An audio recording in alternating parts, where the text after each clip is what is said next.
Welcome to Couple Reddit. If you love dramatic love stories, shocking twists, and real relationship confessions, make sure to subscribe so you won't miss our newest videos every day.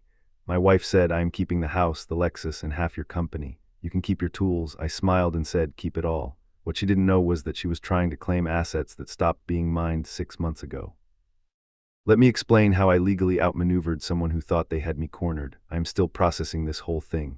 Honestly, I am 31, own a home renovation business here in Colorado, and I thought I had a solid marriage with Tara, my wife of 5 years. She is 30, used to sell real estate before the pandemic hit, and she lost her job. I have a daughter, Emily, from my first marriage, who is 24 now and helps with my business accounting. About 6 months ago, things started getting weird with Tara. She had been out of work since the pandemic hit, and the wine club started as networking for her real estate comeback, but it quickly turned into late bills and sharper fights about money. 3 meetings a week became her escape. Always with her phone face down during dinner, getting dressed up for grocery runs. You know that gut feeling when someone is avoiding reality? That was eating at me every single day. The breaking point came when my best friend Brent texted me a photo. There was Tara at some upscale wine bar, sitting way too close to this younger guy in a bank uniform. Her hand on his arm, my stomach just dropped.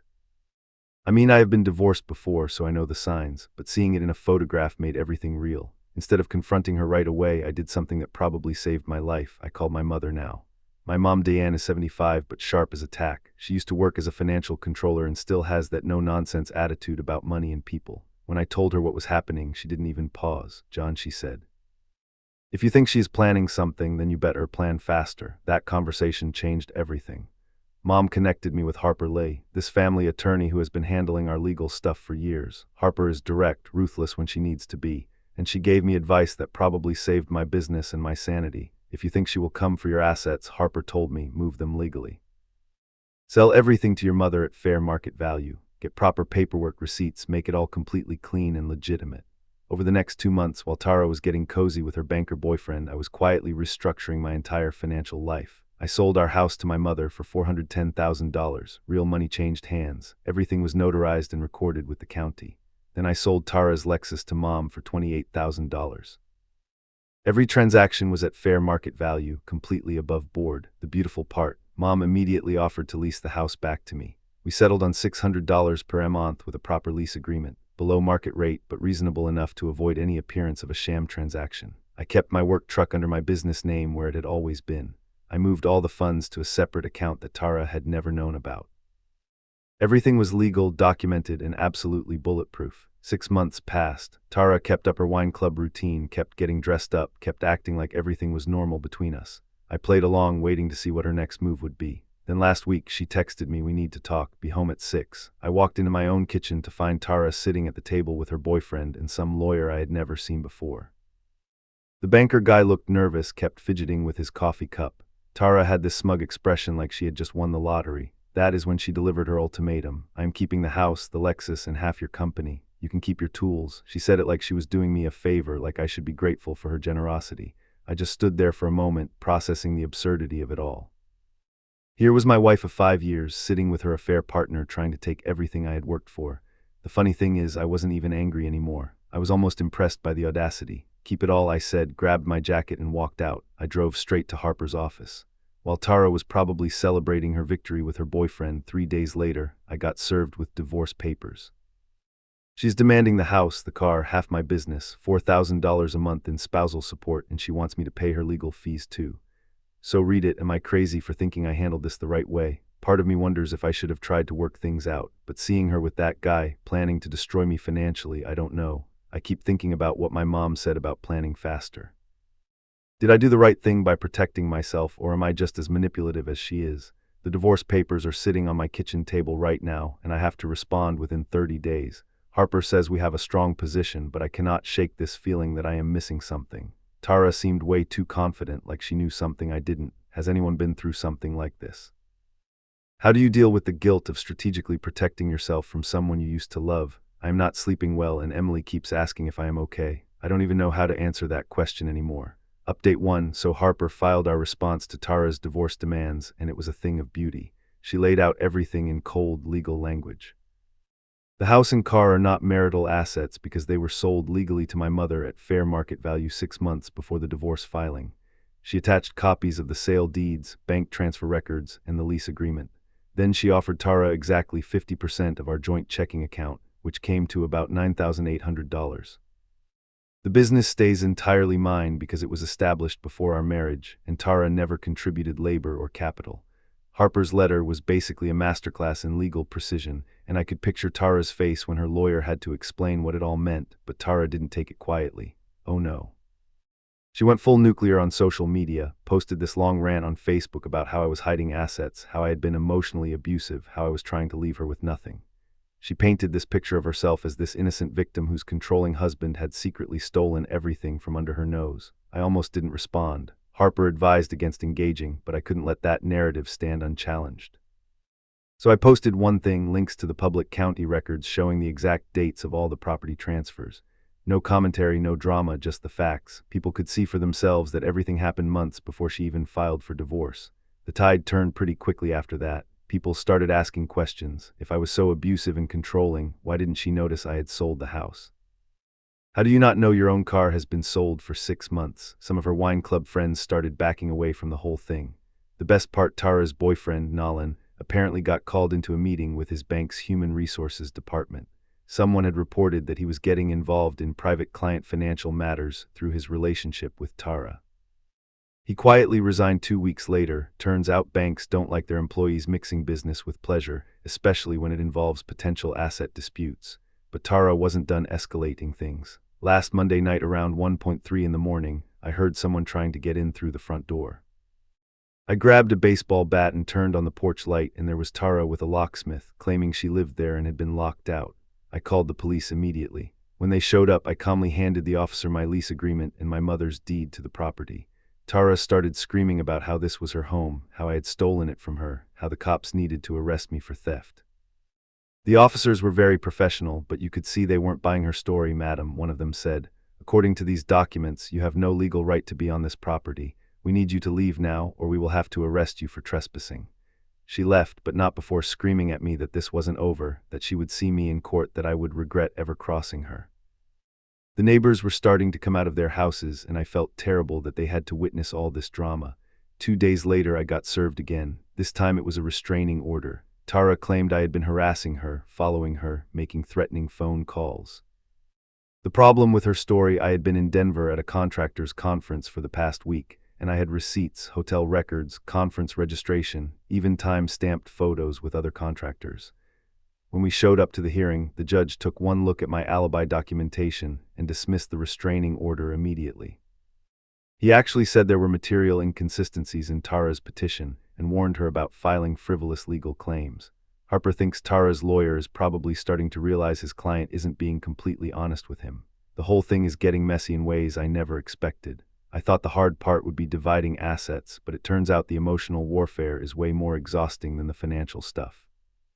Emily came by yesterday and asked if I was okay. I told her I was handling it, but honestly I am not sure. I keep waking up in the middle of the night wondering what Tara is going to try next. Part of me feels guilty for being so strategic about protecting myself, but then I remember that photo Brand sent me, and I know I made the right choice. The preliminary hearing is scheduled for next month. Harper says we are in good shape, but Tara keeps surprising me with how far she is willing to go. I never thought someone I lived with for 5 years could become this vindictive. Is it normal to feel sad about that, even when you know you are doing the right thing? Update 2, so the hearing was scheduled for 10 this morning. I showed up with Harper, all our documentation organized in these neat folders, feeling as prepared as we could be. Tara walked in wearing all black like she was going to a funeral, looking pale and defiant.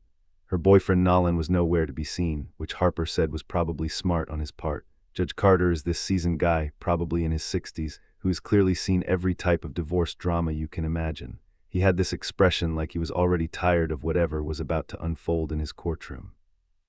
Tara's lawyer started off by accusing me of fraudulent asset transfers, claiming I had hidden property from my wife in anticipation of divorce. He made it sound like I was some kind of criminal mastermind who had been planning this elaborate scheme for years. Then Harper stood up, and I swear the temperature in the room dropped 10 degrees. She laid out our timeline with surgical precision. Sale contracts, bank statements, notary records, county filing dates, everything documented down to the hour. She showed that every single transaction happened 6 months before Tara ever filed for divorce. Your Honor, Harper said, these weren't hidden transfers. They were legitimate sales at fair market value with proper documentation, if Mrs. Merritt was unaware of these transactions. That speaks to her level of involvement in her own household finances, not to any fraudulent activity by my client. Judge Carter started asking Tara questions directly, and that is when things got really interesting.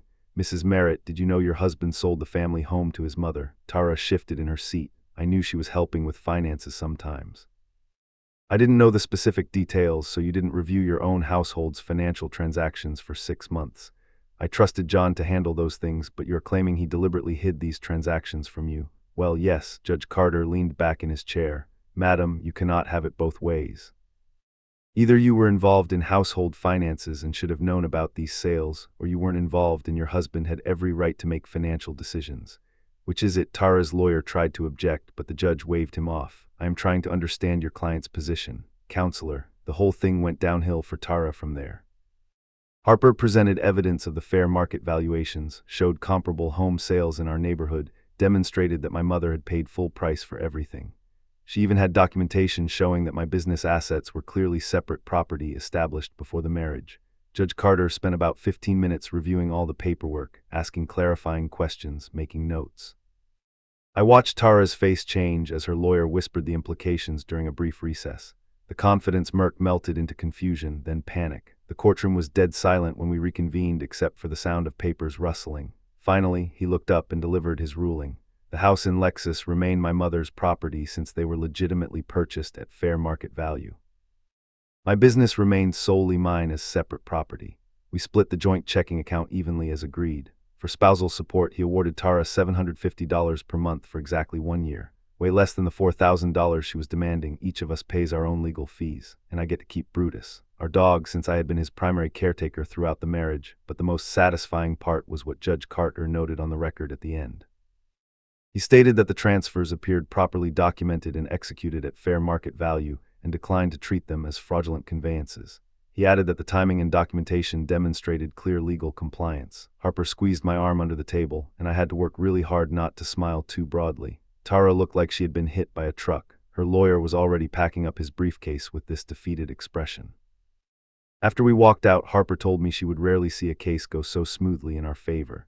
Your mother's documentation was perfect, she said, and your ex-wife's credibility issues didn't help her case at all. I am driving home now to a house that is officially mine again, thinking about how different things could have been if I hadn't listened to my mother's advice 6 months ago.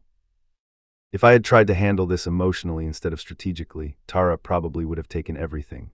I know some people might think what I did was manipulative or cold, but honestly, I protected myself from someone who was planning to destroy me financially while carrying on an affair. I don't feel guilty anymore. I feel relieved. The divorce should be final in about 6 weeks. Emily's coming over tonight to celebrate with takeout and a movie. Brutus is already back to his normal routine, sleeping on the couch like none of this drama ever happened. Maybe that is the right attitude to have. Final update. Hey Reddit. I know it has been a while since I updated you all on my divorce situation, but I wanted to share how everything turned out because so many of you followed this story and gave me support when I really needed it. The divorce finalized in February, exactly as Judge Carter ruled. Tara got her $750 per M on for the year, which ends next month, and then we will be completely done with each other financially. She moved to Arizona about 4 months ago, renting some small apartment in Phoenix. I heard through mutual friends that she tried to reconnect with Nolan, but apparently he is dealing with his own problems now. The bank investigation into his conduct resulted in some kind of professional sanctions, and he is struggling to find work in finance. My mother offered to sell the house back to me for the original $410,000 she paid. Even though the property is worth well over $500,000, now with the market boom, I bought it back last month, completely legitimate, and now it is mine free and clear. The irony isn't lost on me that I ended up with more equity than I started with. I have been spending my evenings remodeling the place, which has been therapeutic in ways I didn't expect. Ripped out the old kitchen where Tara delivered her ultimatum, installed new cabinets myself, built a deck off the back where Brutus likes to lie in the sun. There is something satisfying about creating something new in a space that held so much tension. Business has been better than ever. Emily's taken on more responsibility with the accounting and client management. And we have had to turn down work because we are booked solid through the fall. Having that stability removed so much stress from my life. I actually enjoy going to work again instead of dreading what I might come home to. A few weeks ago, I got a postcard in the mail postmarked from Phoenix. No return address, just Tara's handwriting. You won, hope it was worth it. I looked at it for maybe 30 seconds. Then put it in a drawer with the rest of the paperwork from this whole mess. The thing is, I don't feel like I want anything. I feel like I survived something that could have destroyed me. There's a difference there that I am still working through, probably with more therapy sessions than I care to admit. I have started dating casually again. Nothing serious, just coffee dates and dinners with women who make me laugh. And don't immediately start asking about my assets. It is nice to remember what normal conversation feels like, what it is like to trust someone enough to share a meal without wondering what they are planning. Emily asked me last week if I regret marrying Tara in the first place, and I had to think about that for a long time. I don't regret it, exactly. For a few years there, we were happy, or at least I thought we were. But I learned something about myself through this whole process. I learned that protecting yourself isn't the same thing as being selfish, and that sometimes love means recognizing when someone is trying to hurt you. The final legal bills came to about $15,000, money well spent considering what I could have lost. Harper sent me a card when everything was finalized that just said, "Well played." I am keeping that one too. I want to thank everyone who commented on my posts, especially those of you who shared your own stories about protecting yourself during divorce. Reading about other people who had been through similar situations helped me realize I wasn't crazy or vindictive for planning ahead. Sometimes you have to be strategic about your own survival. These days I wake up in my own house, take Brutus for a walk through the neighborhood, and go to work building things with my hands. It is a simple life, but it is mine, and nobody can take it away from me because I am not letting anyone get close enough to try. I didn't ruin Tara's life, I just stopped letting her ruin mine. Sometimes peace of mind really is the best kind of revenge, even when it doesn't feel like revenge at all. It just feels like finally being able to breathe again.